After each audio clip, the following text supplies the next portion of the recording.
एक बहुत अमीर आदमी ने एक भिखारी से पूछा, तुम तो इतने हट्टे कट्टे हो फिर भी भीख क्यों मांग रहे हो? भिखारी बोला, साहब मेरे पास महीनों से कोई काम धंधा नहीं है, अगर आप मुझे नौकरी दे तो मैं भीख मांगना छोड़ दूंगा।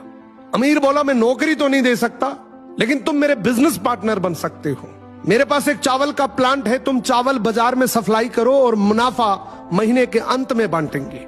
भिखारी ने कहा, लेकिन कैसे बांटेंगे? क्या मैं 20% लूंगा और आप 80%? अमीर बोला, मुझे सिर्फ 10% चाहिए, बाकी 90% तुम्हारा होगा, ताकि तुम जल्दी तरक्की कर सको। भिखारी ने जोरों से काम शुरू कर दिया। उम्दा चावल और सस्ते दामों से उसकी बिक्री बहुत बढ़ गई और उसे खूब मुनाफा हुआ। लेकिन जब मुनाफा बांटने का समय आया तो भिखारी ने सोचा, सारी मेहनत तो मैंने की है, तो अब अमीर आदमी को 10% क्यों दूं?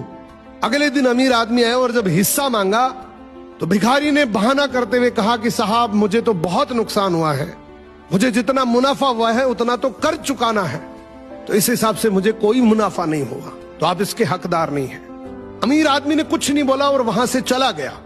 भिखारी बड़ा खुश हुआ, सोचा सारा प्रॉफिट मेरा हो गया, अब भिखारी उन पैसे से रोज मौज करे।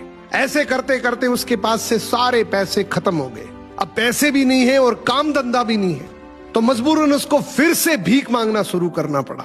एक दिन वो अमीर आदमी उसके पास से गुजरा और उसको देखा, क्या ये तो फिर से भीख मांगने लग गया। अमीर आदमी ने एक बहुत अच्छी बात बोली कि इस दुनिया में गरीब और अमीर आदमी जो होता है ना, उसमें सबसे बड़ा डिफरेंस होता है उसकी सोच का। एक रिच माइंडसेट हमेशा ये सोचता है कि मुझे भी प्रॉफिट हो जाए और मेरे साथ जो काम कर रहे हैं उनको भी प्रॉफिट हो जाए, लेकिन एक पुअर माइंडसेट हमेशा ये सोचता है कि जो भी प्रॉफिट हो सिर्फ मुझे ही हो।